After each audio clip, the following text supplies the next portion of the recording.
Solving linear equations, the basics.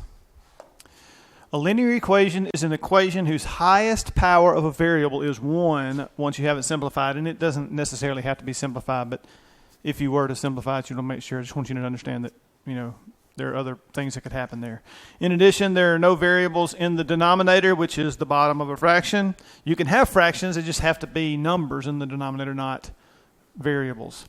In the basics here, we will focus on solving linear equations using one step. I mean very basic here. We'll also introduce 2 steps, but that will be further discussed in the Beyond the Basics series of videos. So, when solving linear equations, undo, and that's not proper math terminology there, but undo addition or subtraction before multiplication. If division is involved, now this is done very differently, but here's what I always do. I always eliminate the fraction first. So now as you advance through algebra and you learn more and you're more comfortable with things, then there may be times where we may say, okay, it may be more beneficial to do something else first. But typically speaking, when I teach algebra to any student, I do this first, get rid of the fractions first. The reason is it just makes it easier to deal with when there's no fractions involved. So I always eliminate fractions first if they're there, unless there's a specific reason on that problem not to at the time. But I typically in class always do that. So undo division, eliminate fractions, okay? And we'll talk about how to do that. Undo addition and subtraction, always undo that before you undo multiplication. So let's talk about what I mean by undo. By undo, I mean use the opposite or inverse mathematical operation. So if you have something added to x, you subtract it from both sides, okay? So that's how you undo it. You do the opposite. So if you have it multiplied, you divide by both sides. You have it divided, you multiply by both sides. You have it subtracted, you add to both sides. Okay? For more advanced techniques on solving linear equations, watch my Solving Linear Equations Beyond the Basics series of videos. I have several of those out there, Beyond the Basics, and I think I have them numbered 1, 2, 3, 4, whatever, all the way up to how many ever I have. All right? So I'm going to put in here to solve x plus 3 equals 6. All right? So recognition, I teach recognition a lot because what I have found is as math teachers in the math community, we do a great job of teaching students steps. And students do a great job of memorizing steps. The thing we are very poor at in the math world, the math teaching world, is getting you to identify what steps to use. That is what I have come to conclude with my classes over my 2+ decades, is that students know plenty of steps. They just get confused sometimes on when to use what. So I like to talk about identifying what to do on the problem before you to go any further. So when I look at this, some of y'all say, well, there's an X on the left. Actually, I look at the thing by itself. I look at the 6. I look at the 6, and the 6 is by itself. So it says, look, the 6 is by itself. Take the thing that's like the 6, the other number, the plus 3, and move it over here. It's addition. How do I undo addition? I subtract. The opposite or inverse mathematical function there is to subtract. I'm going to subtract 3 from both sides. I know a lot of teachers, they tell it, move this 3 over here. When you move it, it becomes a negative. Why does it become a negative? My students, it becomes a negative. Why does it become a negative? I don't know. My teacher just said that. That's what I get all the time. No, it becomes a negative because you are subtracting 3 from both sides. It's a very fundamental mathematical axiom. If I subtract 3 from the left side of the equation, I got to subtract 3 from the right side. Okay? So whatever I do to one side, I got to do it to the other. So subtract 3 from both sides. That's where the minus 3 comes from. These 3's cancel. When things go to 0, they cancel. All right? So that cancels, and we get x equals what? The only thing left over here is x. Bring it down. X equals, and then 6 minus 3 is 3. And there it is. The final answer there is 3. Just one step. Just subtract 3 from both sides. Boom. X equals 3. And look, I know if this is very simple for you, you may need to fast forward or go on to the next video. All right? But if you don't know why we do what we do or why you're doing what you do here, this is why. And then I put up here to check a few of these, and so I'm going to check several throughout these solving linear equations series of videos. And that's because a lot of books ask that, a lot of teachers do that. So if you're asked to check it, you need to first of all make sure you know what your teacher expects of you. But if I ask my students to check it, I want them to show every step. I want them to plug it in and show all the steps along the way. Don't I plugged it in my head and it worked. Of course it did. That's what the answer you got. No, I need to see it. I got to see what you did to check it. So when you check it, you're going to take the 3 and plug it back into the original equation. So I have 3, there it is for x, plus 3 equals 6. This is where I plugged in x equals 3 right there. Okay? So then really the parentheses here are not necessary, but I put them there just to say, hey, I'm plugging something in for x. Not necessary in this one. So what is 3 plus 3? It's 6 equals 6, and boom, it checks. Okay? It checks out. I want to see those steps. If you're in my class, I want to see those steps if I ask you to check it. All right? So let's look at the next one. We'll go to the one beside it. M minus 7 equals 11. So again, when I look at this, the thing I recognize is the number, the thing without the variables by itself. So what is the thing like it on the other side? Don't tell me the 7. It's a negative 7. You've got to move that negative 7 over by adding 7 to both sides. Okay? You got to add 7 to both sides. So we're going to add 7 because that's the opposite of subtract 7. That cancels. We're going to talk more about cancel later, but that cancels because it goes to 0. 0. M equals 18. The 7's cancel, so you're left only with M, and then 11 plus 7 is 18. The reason I look at the thing by itself over here, this 11, because it helps me to solve it in the fewest steps possible. There are other ways you could solve this problem. I never would, and I wouldn't advise you to, okay? But they would be much more complicated, all right? So here, to check it, again, we're going to plug 18 in for M. We're going to say 18 minus 7 equals 11. So 18 minus 7 is 11 equals 11, and that checks out. Okay? All right, so 11 equals 11. It checked out, showed it. I plugged it in and showed my steps. Okay? So then let's look at y minus 15 equals negative 18. So notice I didn't put check on these bottom two, and that's good. That's fine. We don't have to. If you want to keep checking them, you can. I'm just going to check some along the way. Again, mainly to show you how you need to check it if you're told to, but always make sure with your teacher, your instructor, then, find out what they want you to do. So here, what's by itself? The negative 18 is by itself. So I need to move the thing like it. What I mean is the like term. There's no y, there's no variable there with the negative 18, so move the negative 15 from the left-hand side. How do I move a negative 15? I add it to both sides. I add it to both sides. So y equals negative 3. Y equals negative 3. All right? So then there's your final answer. Y equals negative 3. Because negative 18 plus 15, right? Signs are different. Subtract. Take the sign of a larger number. Boom. 18 minus 15 is 3, and 18 is bigger, so take a negative. W plus 13 equals negative 15. What is by itself? The negative 15 is by itself. So I'm going to move the 13 over by doing what? Subtract it from both sides. So minus 13 from both sides. So I get W equals, what happens if I have a negative and a negative? I add them together. Think if you owe somebody money and you borrow more money, now you owe more, right? You have to add it together. That's all you owe. I think about negative as owing money and positive as getting money, okay? So negative and a negative stays negative, and you add them together. 15 and 13 is 28, right?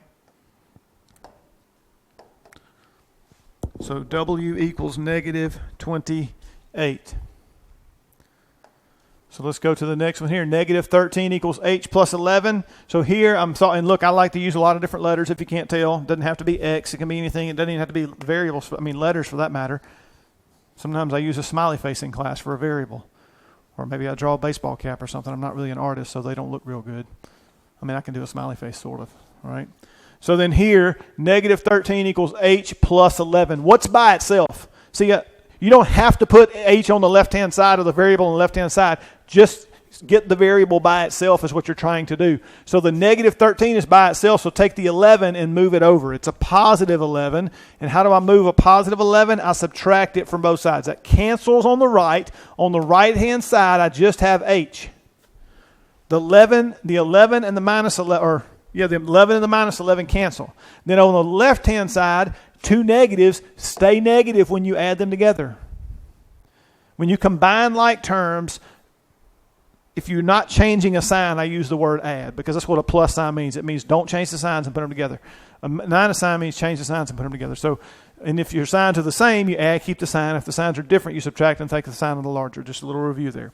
So here, they're the same sign, so it stays negative, and we add them together. 13 plus 11 is 24. So my answer is negative 24. So H equals negative 24 is actually the proper final answer there. H equals negative 24. So if we go to 21 equals K minus 4, what's by itself? 21. That's where I start with what's by itself. So then I move the negative 4. How do I move the negative 4 over? I add it to both sides. Add 4 to both sides. That cancels on the right side. I'm left with simply K, and then 21 plus 4. Right? We don't mix that one up with do we add or subtract, right? If they're both positive, add it, keep it positive. Just like if they're both negative, add it, keep it negative. Same signs, add and keep it. So 25 equals K, or K equals 25. The order doesn't matter there that you put it in. If 25 equals K, then K equals 25. 18 plus G equals 14. So here, the 14 is by itself, so I need to move the 18. Now be careful, that plus sign goes with the G. Those things go together, so don't look at that plus when you're trying to figure out what to do with the 18. What kind of 18 do I have? This 18 is understood to be positive. So then how do I undo a positive? I subtract it. I minus it, right? It's a plus. So that cancels on the left, and I'm left with just good old G. And then 14 minus 18. The signs are different. Positive 14, negative 18. That means you subtract. 18 minus 14 is 4, and then the sign is negative because 18 is bigger than 14, and it's negative. Okay? So G equals negative 4. G equals negative 4. Now look at the next one. 2W plus 7 equals 3W. What is by itself? The 3W is by itself. So what do I need to move from the left-hand side? I need to move the thing like it, the 2W over. How do I move it over? Well, I subtract it because it's positive. Don't put a plus there, put a minus. So then that cancels. That cancels because it goes to 0. That's what cancel means. It goes to 0. All right? So I know some people are screaming at the computer right now. No, if you... Look, what happened is math teachers lied to Merriam and Webster so long they put it in their dictionary wrong. Okay? So 30 years ago, every math book said cancel. So teachers that are teaching you right now, they were taught with books that said cancel. I was taught that same way. I taught out of books that said cancel. There's one book in my office today, as I record this video today, there's one book in my office that says the word cancel, and it's 30 years old. No other book says it cancels when you're dividing out things. All right? Only when it goes to 0. So this goes to 0. So on the left-hand side, I'm left with 7 equals. What is 3W minus 2W? Well, look, they're like terms. It's going to be a W. What is 3 minus 2? 1. Do we write 1W? No, we don't need 1W. Just write W. So W equals 7. All right, W equals 7. We don't need to write 1W. If you write 1W, just change it to W. If you see one, there's one there. If you don't have any W's, you won't have any of them. There'll be 0. So don't think, well, what does it mean? It means 1. And you need to know that because, I think, if I think back here, every single algebra final exam I've ever given, maybe not my first couple of years at the university, but since then, every single one I've ever given has been multiple choice. And nowhere on the thing did we say 1x equals 7 or 1w equals 7. It was w equals 7 or x equals 7.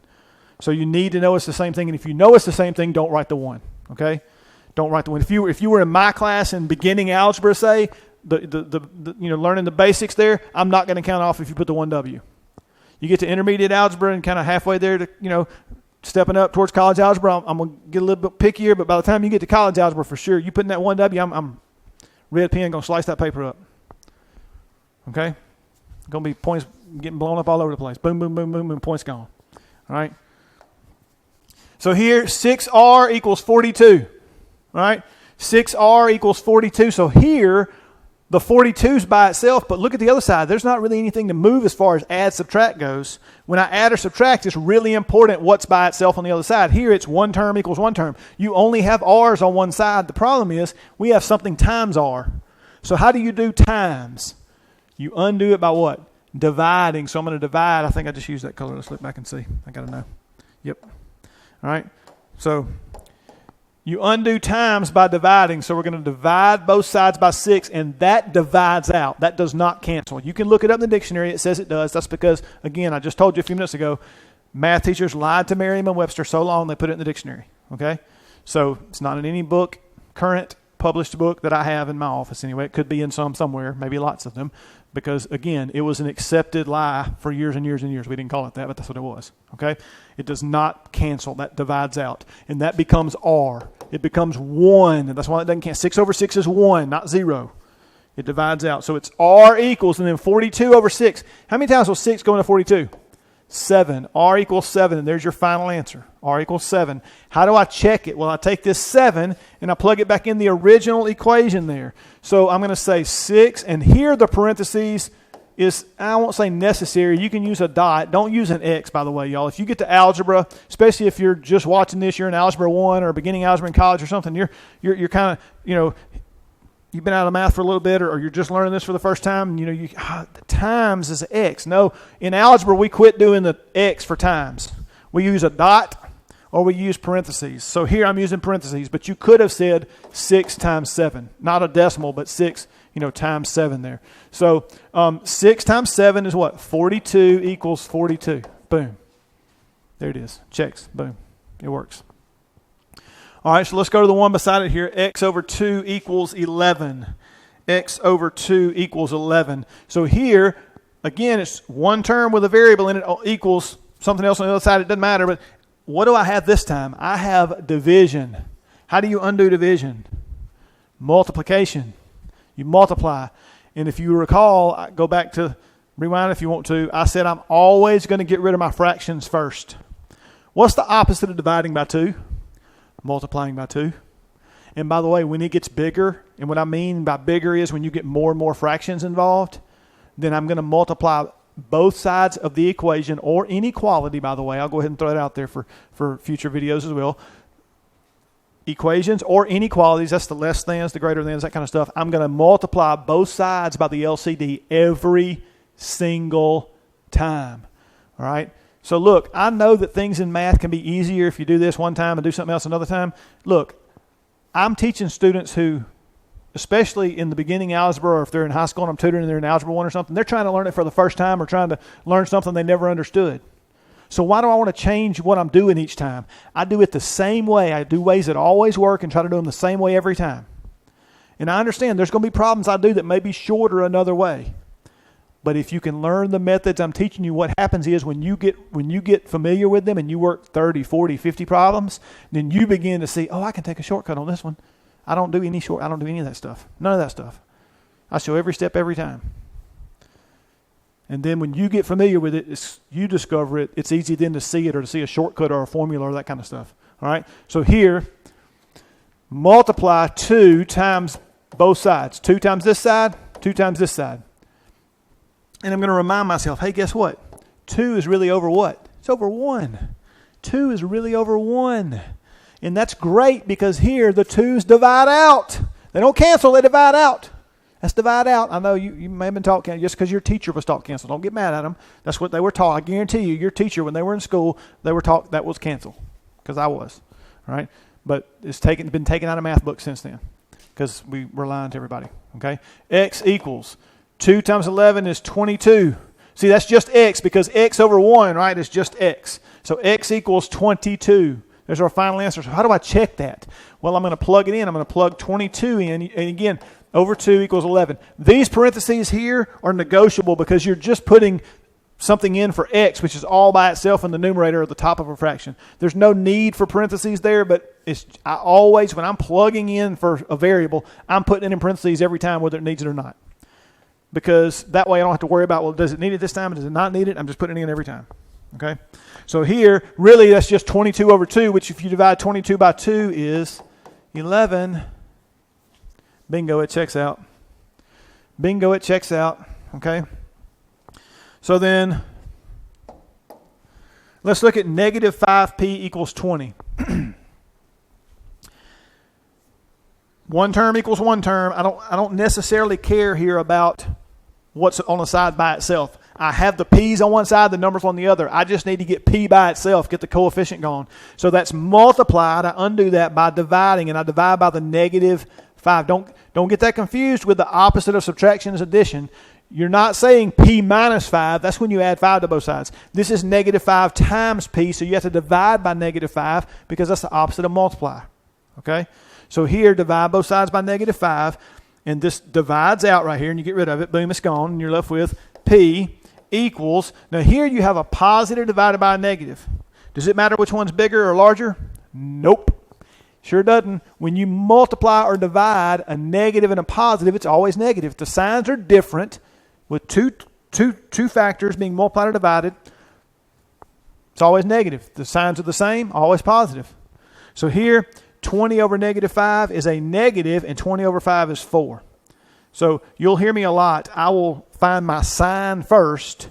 And I know y'all were all taught, do 20 divided by negative 5 all at once. That's fine on something like that. But when it gets bigger, I always figure out my sign first and then go with everything else after that. So I look at that and go, oh, positive over negative is negative. And then I forget the negative is in front of the 5. I say, what is 20 divided by 5? It's 4. That's how I get rid of I take care of the sign first and then do everything else after that. So let's look at the next one. M over 3 equals negative 4. Again, one term is one term, and this time it's got a fraction. I want to undo the fraction. So let's even talk about it this way. What is my LCD here? Well, my LCD is 3. The only denominator I have is 3. So then my LCD must be that one denominator. If I had many denominators, then it may be something different. I'd have to figure out what it is, but I have one denominator. It's that denominator. I'm going to multiply both sides by that number because that's going to eliminate my fractions. And here, this is a simple case because the only thing I need to do is get rid of the 3 under the m. Okay? Get rid of the 3 under the m.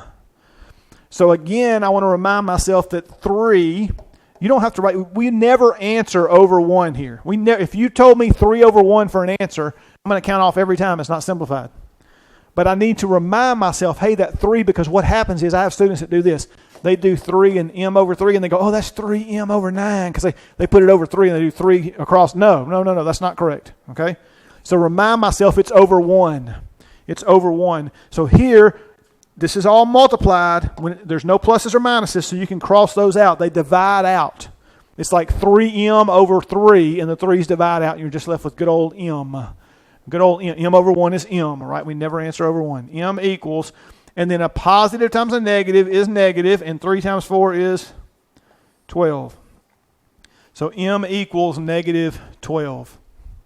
Right? M equals negative 12. So let's see what we have next here for some of these.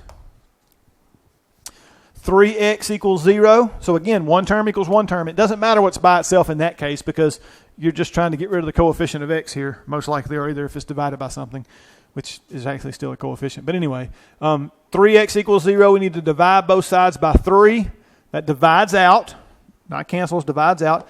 X equals 0 over 3 is what? Well, look, 0 over any other number is always 0. 0 over any other number in the world is 0. In algebra, you won't deal with 0 over 0. At least I'm not aware of it in any of the 2+ decades I've ever taught. I've never dealt with it in algebra. Okay? So, now when you start talking about limits and calculus and that kind of stuff, yes, you deal with it. All right? But here, in algebra, then we don't talk about 0 over 0. Just 0 over some other number, 0. To help us remember this, if it's 3 over 0, if this were flipped over, the 3 was in the top, the numerator, and the 0 is in the bottom, the denominator, we call that undefined. It's not defined, okay? So just a reminder, we won't have that on here, but just to remind you that. So negative y equals 21. Negative y equals 21. So here, this one looks a little funny because you're like, well, look, I just have a negative y. What is it I divide by? Well, look, what is it understood to be if you see 1? 1. It's understood to be a 1, so guess what I'm going to do? I'm going to divide both sides by negative 1, and I know some of y'all are taught to multiply here. I'm doing the same thing every time. The coefficient of y is negative 1. I'm going to divide by it. You can do something else if you want to, but I'm not changing the rules here. I'm keeping the same rule. If I have it multiplied, I divide both sides. That's what I'm doing here. It is perfectly okay to multiply both sides, but you're changing the rules and doing something a little different. It still works. It's still fine. It's okay. but it can be confusing to someone trying to learn, teachers out there, okay? So positive over negative is negative. 21 over 1, any number over 1 is itself, right? So y equals negative 21. So again, there are other ways to work problems. So if you're sitting there screaming and going, my teacher does this, that's fine. You can do that if you want to. But again, the reason I do it this way is because I'm using the same rule every time, not changing the rules as I go. All right? Same rule every time. So now the next one, negative p over 6 equals 2. I'm actually going to take 2 steps to do this one because of the negative sign, but you can do it all at once. The LCD here is what? What is my LCD in this one? It is 6. All right? So then I'm going to take 6 times negative p over 6 equals 6 times 2. And then I'm going to say, okay, what is 6 really over? It's really over 1. And I do that anytime it's times a fraction. I don't need to put it over 1 over here because that's not a fraction, right? So there's no need to do that. That's why I don't do that on the right side there. Only on the thing times a fraction. So then here, these 6's divide out, and I'm left with, be careful, all of that right there, right? Negative p over 1, which is negative p, equals 6 times 2 is 12. Now, this looks just like this problem here when it started. So now I'm going to do another step. You could have done this in one step, by the way. You could have said, hey, can't I make that negative with that 6? You sure can. If a fraction is negative like that out front, you can put the negative sign with the entire numerator or entire denominator. Even if it's multiple terms, you'd have to distribute it, but you can put it with it, okay? So here, we're going to divide both sides by negative 1. That divides out. P equals negative 12. P equals negative 12. All right? And then the last one on this page, 8d equals 4. Again, one term equals one term. So what do we need to do? We need to divide by the 8. It's multiplied by the d. So then 8, there's no plus or minus. There's no addition or subtraction to undo there before we undo the multiplication. All right? So here we have 8d equals 4. We divide both sides by 8. So the 8's divide out over here. And then we get d equals, no, wait a minute. Do 4 and 8 have anything in common? Yes, 4 goes into both of them. So 4 goes into 4 once and 8 twice. And if you want to, 1 and 2, put it through there, right? But the d simplified is 1/2. If you put 4 8s in my class, I'm going to count off because 4 8s is not simplified. Okay? And I can't remember my kids gone through this in elementary school, and I can't remember what they called it, equivalent fractions or something. So we want the lowest equivalent fraction there that doesn't have anything in common with numerator and denominator. We don't want to leave it 4 over 8 or 2 over 4. We want it 1 over 2. So d equals 1/2 there. So it's okay to get a fraction in the answer, but we didn't deal with fractions along the way other than simplify that fraction to get the answer there at the end. All right. So when you eliminate fractions from the get-go, then you only deal with them at the very end. And it may look something like that when you deal with them. All right. So what about 12p equals 16? 12p equals 16. So again, one term is one term, or equals one term. So we're going to divide by the coefficient because it's multiplied. The 12's divide out. P equals, what goes into both 16 and 12? That's right, 4. Now, if you only saw a 2, you would get 8 over 6, and guess what? They're still both even, so take another 2 out. But if you go straight to 4, 4 goes into 16 how many times? 4 times, and 12, 3, so this is going to be 4 over 3, so P equals 4/3. P equals 4/3. And then 3/4 C equals 15. By the way, you could have written this 3C over 4 equals, that's another way to write that problem. Same thing there, okay? So you could have written it with a 3C in the numerator over 4 or 3/4 C because the C, remember the C is really over what? 1. So it's in the top, it's in the numerator with the 3. It's not in the bottom with the 4. So that's where slanted fractions can get you in trouble. If you did this, that's garbage. The only way to correctly write a slanted fraction there is to do that. All right? And look, this is harsh and mean and whatever else, and I'm sorry, but if your teacher does it, it's garbage. They shouldn't do that. I don't ever write a slanted fraction in class because as a teacher, as someone who's good at math, guess what? I understand when slanted fractions are okay and when they're not. So I can use them properly. And chances are your teachers do too. But when you're trying to learn, man, slanted fractions can be so difficult because sometimes they're okay and sometimes they're not, and they mean this. If you write this right here with a slanted fraction, you just wrote this, where the C is clearly in the denominator. That's what you wrote down. There's no other thing you wrote down on earth. You can't argue your way out of this. It's completely and utterly wrong to write this right here. So I don't care. Teacher does it. The president does it. The Pope. I don't care who does it. Okay?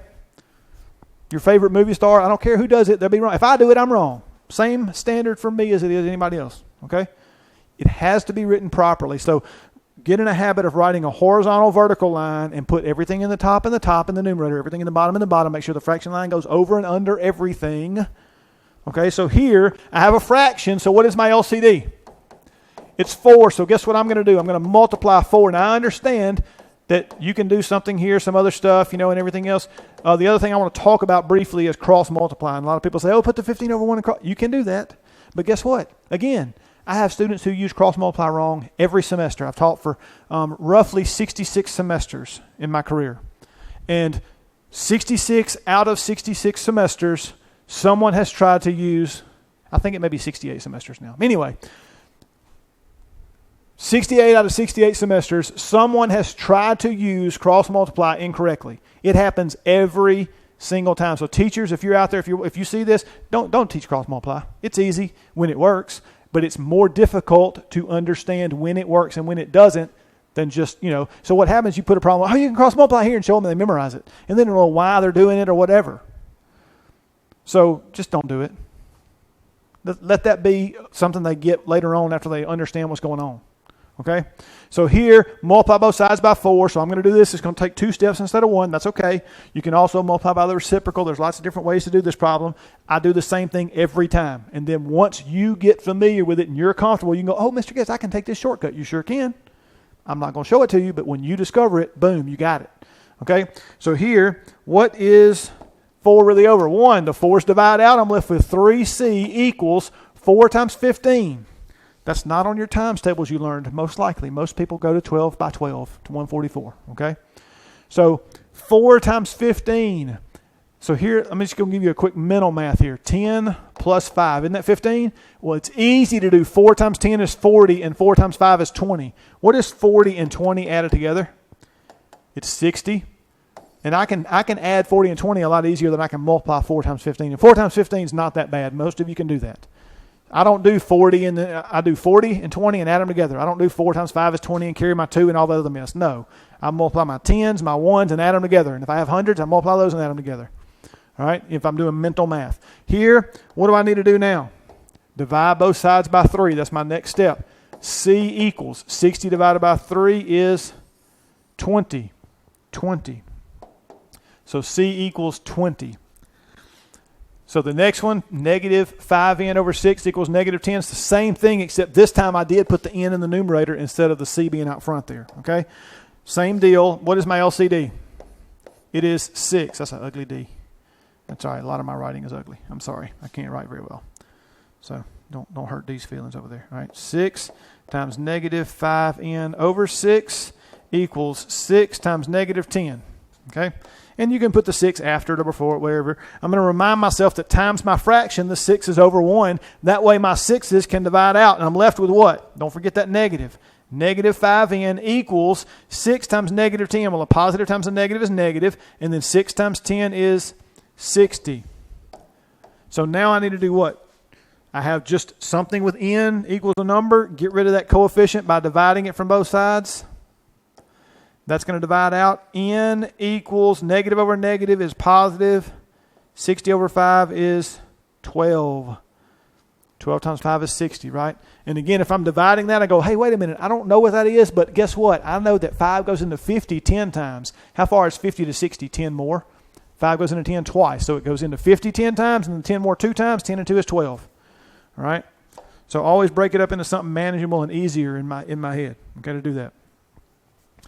All right, so 18 equals 6v, and some of y'all are going, oh, the v's got to be on the left. No, it doesn't. No, it doesn't. It doesn't matter. If 18 equals 6v, then 6v equals 18. Move it if you want to. It doesn't have to be. All right. Now, let me say this. If your teacher requires that, then you do that. All right. I will never understand why they require it, but if they require it, then you're in their class. Do what they say. Okay. Well, it doesn't matter if I understand it or you understand it or anybody understands why you do it, because they're your teacher. okay? So 18 equals 6v. I'm just going to simply divide both sides by 6, right? Because I just have one term equals one term. Get rid of the 6 times the v. Those 6's divide out and give you v on the right-hand side. On the left-hand side, 18 divided by 6 is 3. So 3 equals v, or v equals 3 if you need to turn it around. And that's what I would do. I'd solve it and then go, hey, if 3 equals v, then v must be 3. I'm not going to sit there and subtract this and move that. Doing like 8 extra steps. Solve this thing and then turn it around if you have to. All right, 3x minus 7 equals 5. So here, just wanted to introduce a couple of these with a few more steps, and it had addition and subtraction along with dividing by a coefficient before we get into the beyond the basics videos here. So here, 3x minus 7 equals 5. So no fraction to get rid of the denominator, but there is a subtraction. Undo addition or subtraction first before you undo multiplication. So add 7 to both sides. That cancels because it goes to 0. And I'm left with 3x equals 5 plus 7 is 12. Okay? So then I say, okay, what do I do now? I don't have x by itself. I have 3 times x. How do I undo times? I divide. Divide both sides by 3. X equals 12 divided by 3 is 4. And that is my final answer. And here I'm told to do what? Check it.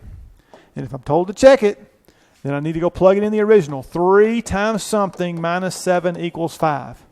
Well, look, what am I going to do with that x that I found? I'm going to take this 4 and plug it in right here. So plug the 4 in. 3 times 4 is 12, right? Order of operations. Multiply before you subtract. Right? Minus 7 equals 5. So what is 12 minus 7? Now you do this, right? You did this first, now you do that. 12 minus 7 is 5 equals 5. And guess what? Boom, it checks. It checks out. And then the last one here, not going to check it, but I'm just going to work it. What do I do first? Subtract the 11, because again, the 27 is by itself. Anytime I have multiple terms and something else on the other side, that's how I knew to add 7. I should have said that and I didn't. Here, how do I know what I should move? Well, what is the thing like 27? The positive 11, so move it to the right-hand side. So that means subtract it from both sides, because we always undo addition or subtraction first, unless there's fractions. Get rid of those. Okay, and then follow this pattern. 4d equals what? 27 minus 11 is 16. And then what? Divide both sides by 4, and d equals 4. d equals 4. So that was our introduction to solving linear equations and why we do what we do, why we're adding to both sides or subtracting from both sides, where the minus 3 comes from, or the plus 7, or the divided by 4, or whatever. Okay? And again, if I have a fraction, I'm always going to multiply everything on both sides by the LCD. Okay? So as we do more and more of these, you'll see that come to light. All right?